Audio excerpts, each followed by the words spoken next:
હે દોસ્તો, મારું નામ દીક્ષિત સખ્યા છે. હું સુરતથી બિલોંગ કરું છું.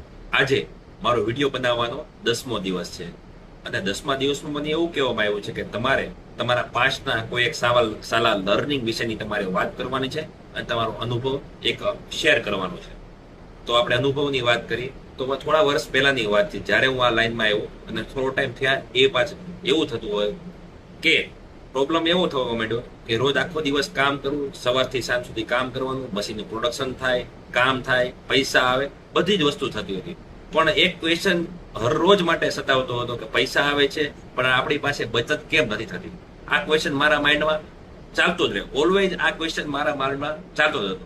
એ અરસામાં મારે એકવાર એવો ઇન્સિડન્ટ થયો કે વેપારીએ મને બોલાવીને મારી સાથે વાત કરી અને એને મને એવો ક્વેશ્ચન કર્યો કે ભાઈ દીક્ષિતભાઈ, આપણે અત્યાર સુધી કેટલું પેમેન્ટ આવ્યું છે ને કેટલું બાકી છે એના વિશેની મને થોડો ડેટા આપો ને.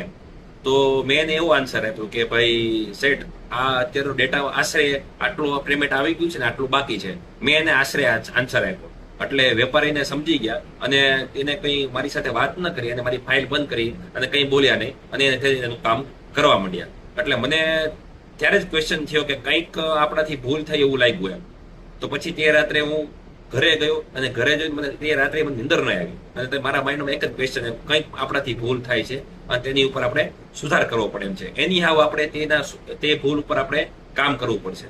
તો તે રાત્રે જ મેં નિર્ણય એવું કીધો કે આજના દિવસથી હું પોતે રોજે રોજનું કામ રોજ કરીશ. મશીનનું પ્રોડક્શન, કારીગરની હાજરી, કારીગર કેટલું કામ કર્યું, કેટલું પ્રોડક્શન કર્યું, P&L, પ્રોફિટ એન્ડ લોસ, કેટલા વેપારીનું કયું કામ બાકી છે, કેટલા વેપારી છે, કેટલા વેપારીને રેગ્યુલર આપણે ફોલો કરીએ છીએ, પેમેન્ટ કેટલું બાકી છે, કેટલું લેવાનું છે, આખા વર્ષનું સર્વેયું, ટોટલી વસ્તુ હું મારી જાતે જ રાખીશ અને હું પોતે જ લખીશ.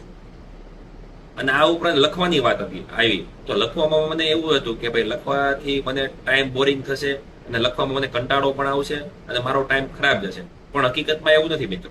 જો આપણે લખાણ ઉપર પ્રોપર કામ કરીએ અને રેગ્યુલર લખાણ કરીએ તો જ આપણને ખ્યાલ આવે કે આપણું પ્રોડક્શનમાં કેટલો ફેરફાર થયો, આવનારા ટાઈમ ગયા વર્ષે કેટલું પ્રોડક્શન હતું, ગયા વર્ષની સરખામણી આ વખતે આપણે આગળ છીએ, પાછળ છીએ, બ્રેક ઇવન છીએ કે લોસમાં છીએ. તો આ બધી વસ્તુ લખાણ આપણે પ્રોપર રાખીએ તો જ આ વસ્તુ આપણાથી થઈ શકે. જો આપણી પાસે લખાણ નથી તો આપણે બધી વસ્તુ આપણી પાસે પ્રોપર ડિસિઝન મતલબ આપણી પાસે જો ડેટા ના હોય તો આપણે પ્રોપર પાસ્ટના કોઈ ડિસિઝન, ફ્યુચરના કોઈ ડિસિઝન આપણે લેવા હોય તો આપણે લઈ શકતા નથી. આ ઉપરાંત આપણે મહેનત કરતા હોઈએ છીએ તો મહેનત શા માટે કરીએ છીએ? તો મહેનત આપણે સક્સેસ માટે કરતા હોઈએ છીએ.